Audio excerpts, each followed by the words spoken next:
Dans les commentaires, écrivez si vous pensez qu'elle va me rappeler pour une suite à notre conversation. Les bienfaits du royaume. C'est ça qui fait la bonne nouvelle du royaume une bonne nouvelle. Ok. Les bienfaits que le royaume va accomplir pour nous, pour les habitants de la terre. Ok. Mais avant de connaître c'est quoi les bienfaits du royaume, c'est bien de connaître d'abord c'est quoi le royaume. Bon, c'est là que moi je suis de différentes pensées. C'est pour ça que c'est pour ça que je vous ai posé la question.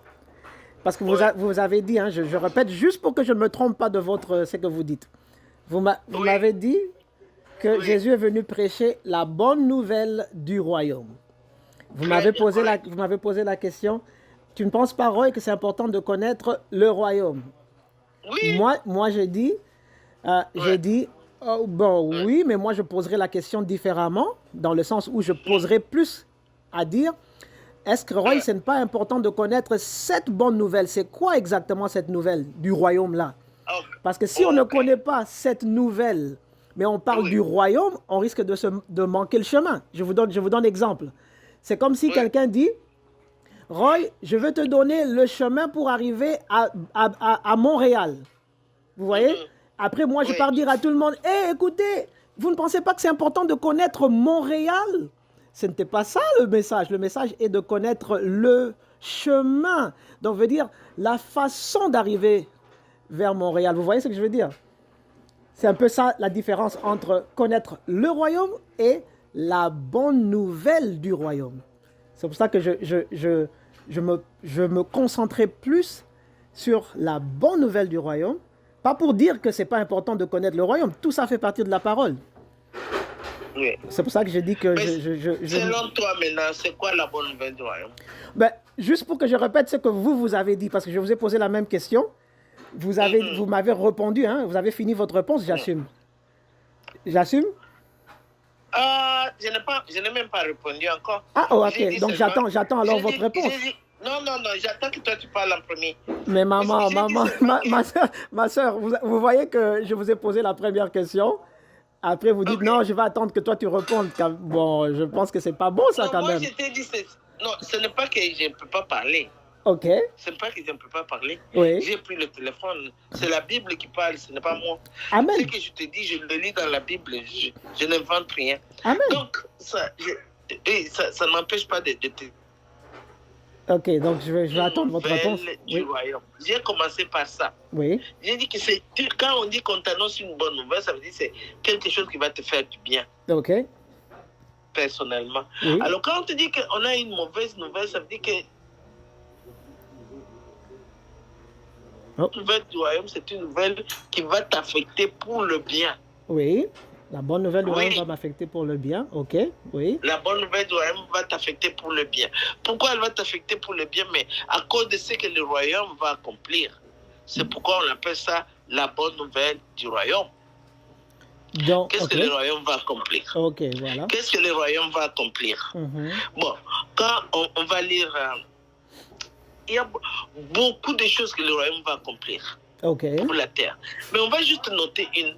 Oui, on peut parler de une. Dernier chapitre de la Bible de Révélation, chapitre 21, verset 3 et 4. J'assume que c'est la plus importante de choses. Voilà. Ok, d'accord. C'est la plus importante. D'accord. Ouais. La plus importante, Apocalypse ou bien Révélation, chapitre 21, verset 3 et 4. On dit, alors j'ai entendu une voix forte venant du trône dire, voyez, l'attente de Dieu est avec les humains, et il habitera avec eux, et ils seront son peuple, et Dieu lui-même sera avec eux. Et il essuiera toute larme de leurs yeux, et la mort n'existera plus.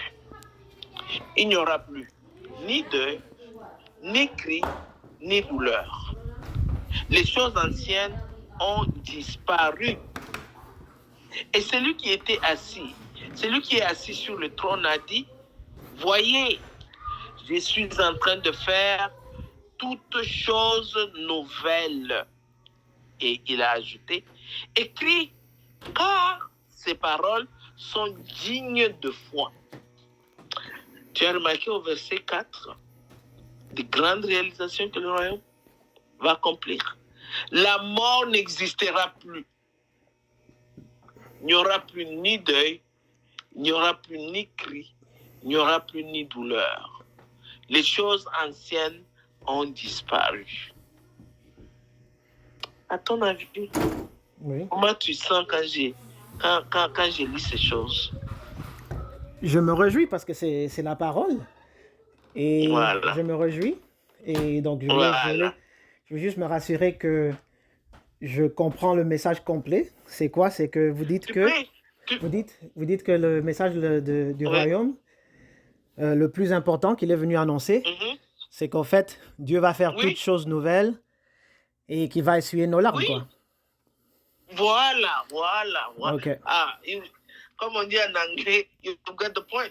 I got the point already. You got the point. Alrighty, all right. Ok. Donc. Voilà. Ça c'est. Mais ce n'est qu'une parmi plusieurs plein de réalisations. Mais c'est la plus importante d'après ce que vous avez dit. Ouais, toutes sont importantes. Ça aussi.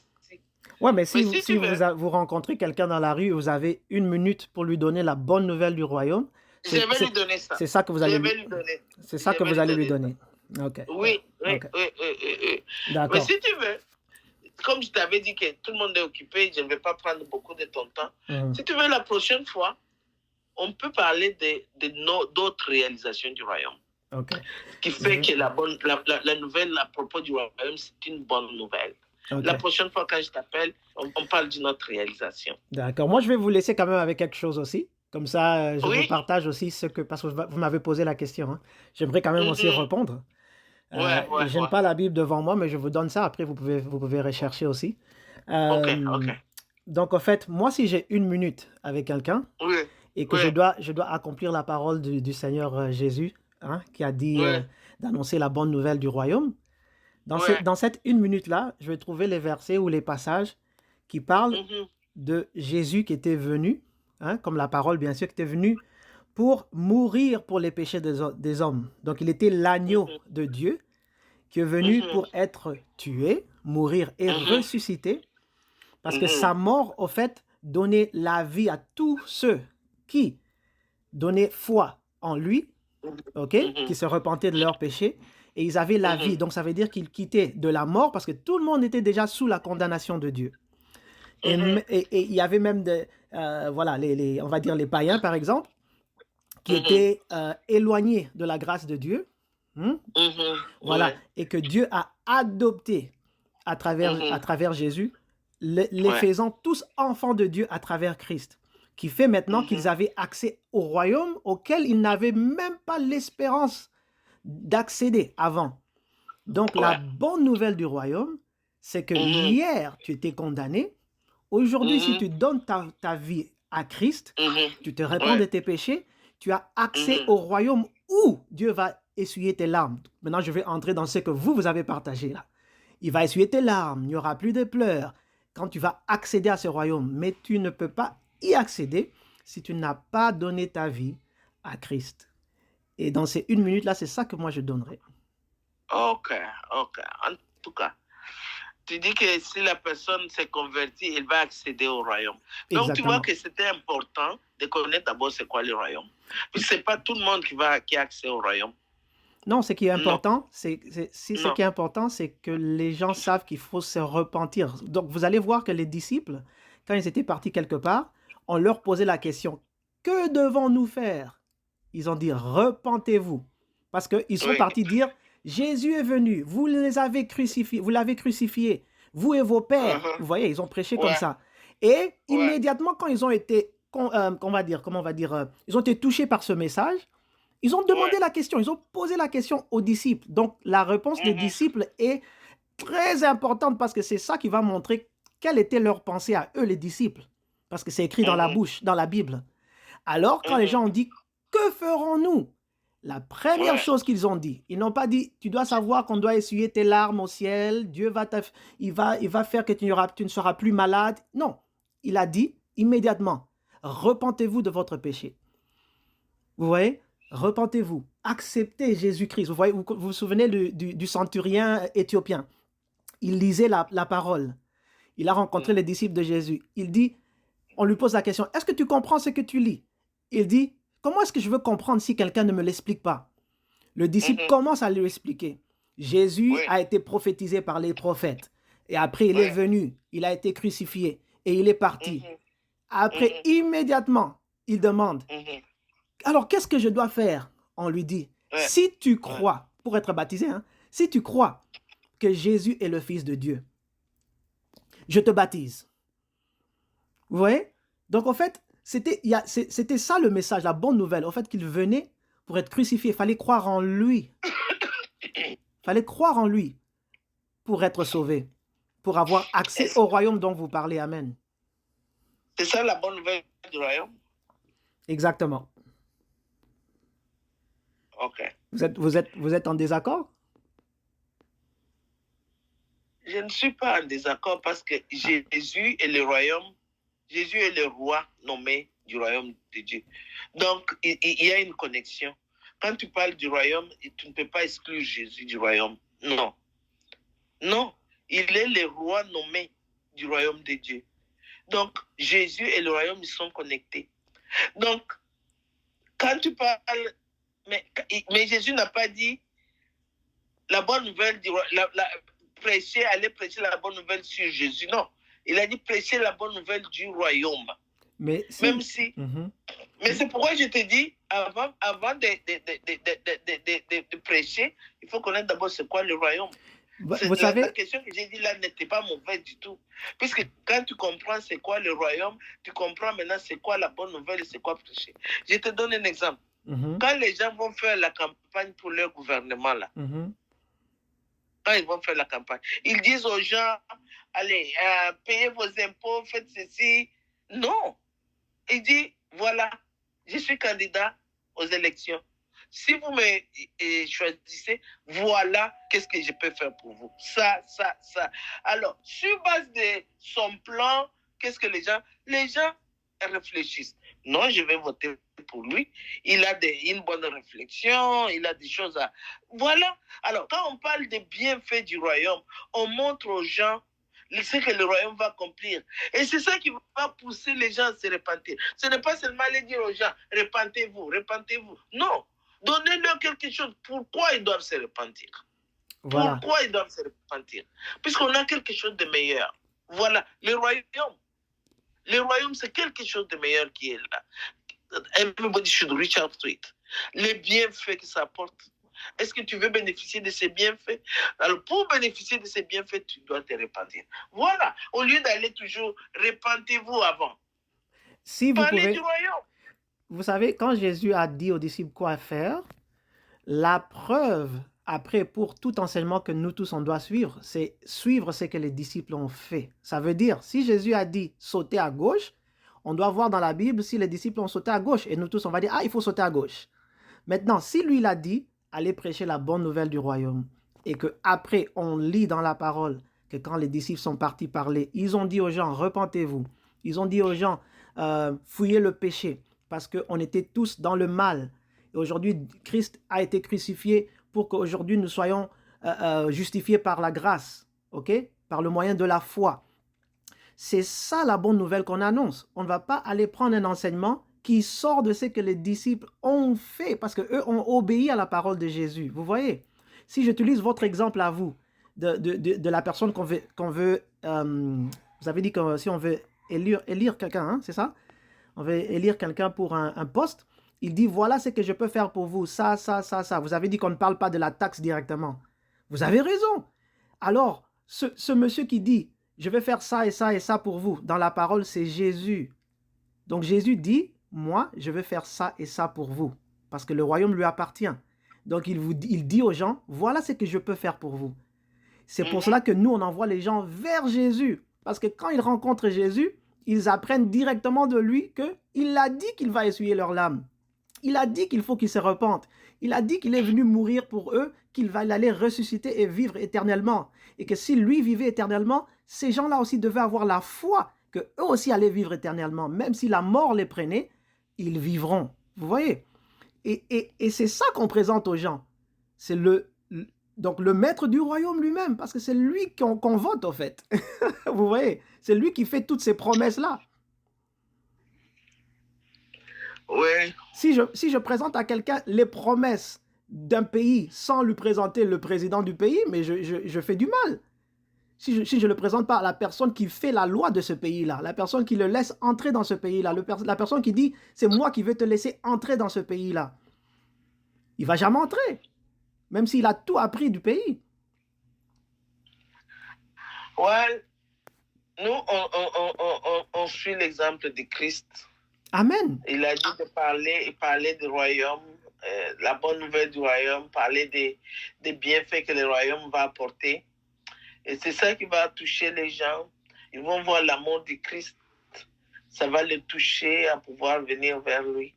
Vous voyez, on ne peut pas aller là-bas, répentez-vous, mais c'est combien se répandent.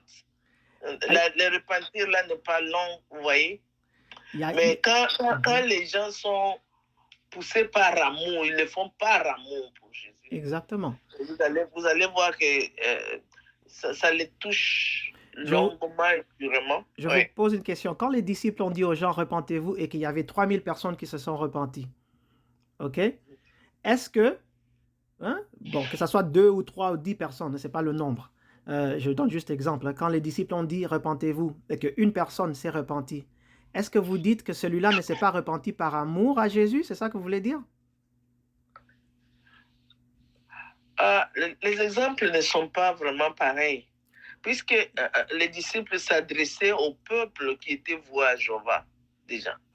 Non. Alors que les gens... Paul est parti. La nation d'Israël, c'était une nation vouée à Dieu. Paul est parti parler aux Gentiles, comment on dit en français? Ceux qui se sont convertis pour 3000, là, c'était qui? C'était les Juifs. Non. Qui connaissaient les Écritures depuis qu'ils sont nés. Hein? Ma soeur, vous savez que oui. Paul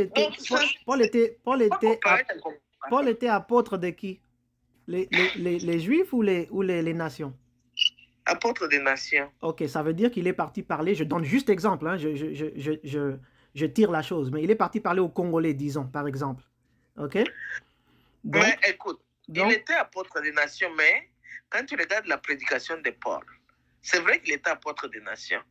Quand il arrivait dans une ville, il prêchait d'abord à qui? Ok, il prêchait d'abord aux Juifs, mais est-ce qu'il s'est arrêté là? Voilà. Maintenant, ma question, c'est ça. Il était apôtre des nations, mais Paul savait que d'abord, le salut était pour les Juifs en premier. Ok, maintenant, en deuxième, est-ce qu'il a parlé aux Congolais? Oui. Ok, donc quand il a parlé pas seulement aux Congolais, mais il a parlé à ceux qui ne faisaient pas partie de la nation d'Israël. On appelait les gens des nations. D'accord. Maintenant, quand il a parlé aux Congolais et qu'il a dit aux Congolais, repentez-vous, et que les Congolais se sont repentis, est-ce que les Congolais ont fait ça parce qu'ils manquaient l'amour de Dieu, de Christ?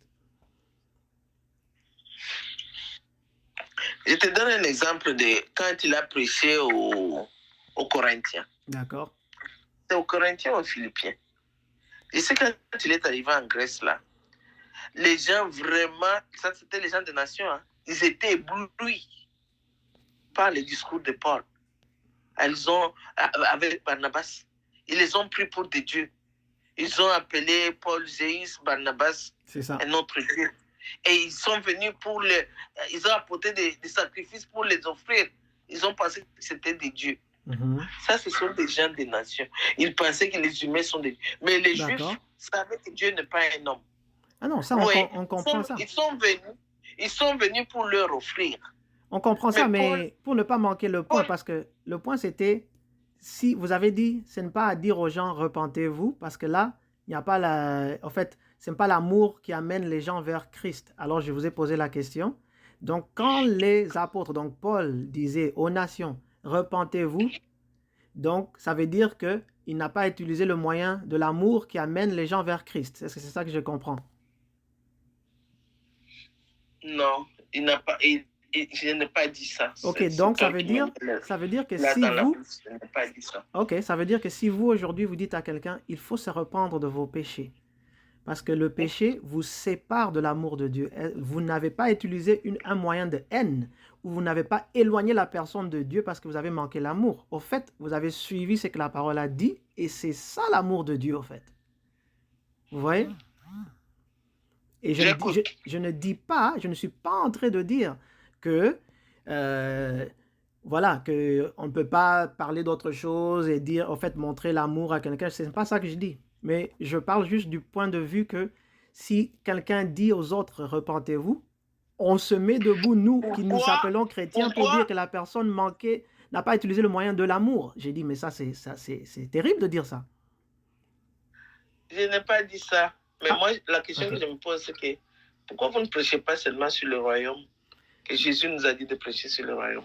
Bon, pourquoi vous ne prêchez pas seulement sur le royaume? Moi, je vous dis que je fais exactement ça parce que je suis ce que la Bible et les disciples ont fait. Donc, je vous répète que si Jésus a dit aux disciples, par exemple, je vous donne un exemple, Jésus a dit aux disciples, baptisez-les au nom du Père, du Fils et du Saint-Esprit, n'est-ce pas? C'est ça qu'il a dit. Maintenant, vous lisez dans la Bible et les disciples, ils vont et ils disent, je vous baptise au nom de Jésus. Maintenant, je vous pose la question. Est-ce que les disciples ont désobéi à la parole de Jésus?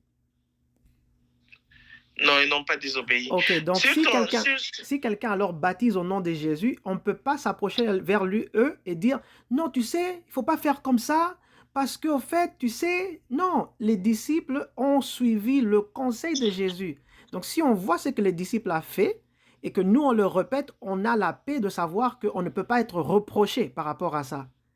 Donc, si quelqu'un amène une reproche quelconque, après que tu aies répété exactement ce qu'un disciple a fait, c'est cette personne-là qui est en erreur. Les disciples ont baptisé au nom de Jésus les Juifs qui connaissaient déjà, qui étaient déjà en relation avec Jéhovah. Ils ont été baptisés au nom de Jésus. Parce que le problème, c'est qu'ils ne voulaient pas accepter Jésus comme le Messie. C'était ça le problème des Juifs. C'est pourquoi on les a baptisés au nom de Jésus. Amen. Moi, je ne suis pas contre ça. Mais en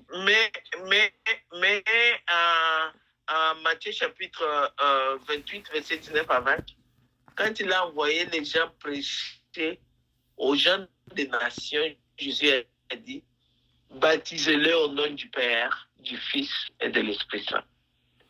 Voilà. Pas seulement au nom de Jésus, hein? Au nom du Père, au nom du Fils, au nom de l'Esprit Saint. Alors, si vous continuez à baptiser au nom de Jésus, il y a quelque chose là.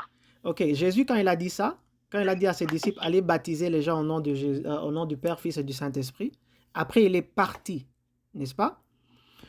Tout ce qui s'est fait après qu'il soit parti, les disciples étaient ordonnés par Christ de suivre à la lettre ce qu'il a dit, n'est-ce pas?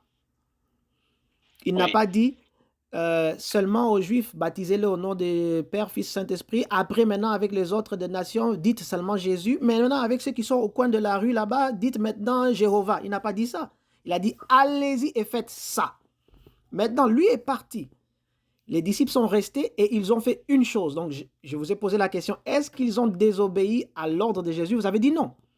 Alors, s'ils n'ont pas désobéi, ça veut dire que ce qu'ils ont fait là, que ce soit avec les Juifs ou avec les nations, ils ont obéi. Donc, si maintenant quelqu'un aujourd'hui fait la même chose qui a été écrit, que les disciples ont fait, il n'a pas péché. On ne peut pas le reprocher. Si on le reproche, c'est nous qui l'éloignons de la vérité. Mais pourquoi toi tu vas seulement faire ce que les disciples ont fait pour ne pas suivre ce que Jésus a dit? Entre Jésus et les disciples, qui doit-on suivre? Qui est notre chef? Ok. Notre chef, le roi, non, je pose la question. C'est ça que je réponds. Jésus et les disciples, qui est notre chef? Je vous répondais. Jésus est le chef. Et le chef qui a donné l'ordre, on sait que les disciples ont obéi. C'est pour ça que je vous ai posé la question. Est-ce que les disciples ont désobéi? Vous avez dit non. Alors je vous repose la question. Si les disciples ont suivi à la lettre l'ordre du maître... Ma question, c'est que tu as tendance à copier ce que les disciples ont fait. Mais tu ne regardes pas le modèle. Qu'est-ce que Jésus a dit? Tu ne veux pas suivre ce que Jésus dit. Non, Jésus a dit ceci. Oh, ok. Comme les disciples ont fait ça, moi aussi. Mais tu ne sais pas pourquoi les disciples ont fait ce qu'ils ont fait. Mieux vaut faire ce que Jésus te demande. Du right away. Bien sûr, on fait ce que Jésus a demandé. Tu ne sais pas pourquoi. Et c'est vrai ce qu'il dit. Tu ne sais pas pourquoi les disciples ont baptisé au nom de Jésus. Même bien sûr qu'on sait. Les instructions étaient baptiser les noms au nom du Père, Fils et l'Esprit Saint. Bien sûr qu'on sait pourquoi les disciples ont baptisé. Alors si les disciples vont là-bas baptiser au nom de Jésus, tu ne sais pas pourquoi. Maintenant, pourquoi tu vas seulement copier ce que les disciples ont fait au lieu de suivre les instructions données par le maître.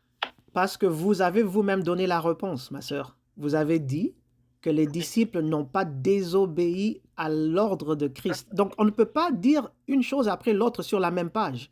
Vous avez dit... Mais tu ne comprends pas pourquoi ils l'ont fait.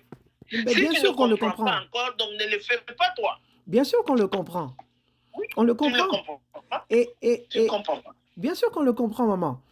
Et je vous ai donné ça parce qu'on parlait encore du royaume. Hein. On parlait du royaume parce qu'on maintenant on Je m'excuse que à 11h30, je dois parler. Okay. Il est 11h28. No problem. God bless you. But c'est ça. Je vous laisse toujours avec ça. Le message du royaume, c'est que Christ est venu mourir pour sauver l'humanité. OK? Et si les gens se repentent de leurs péchés et tournent à Christ, ils seront vivants pour éternité. Passe une bonne journée. Soyez bénis.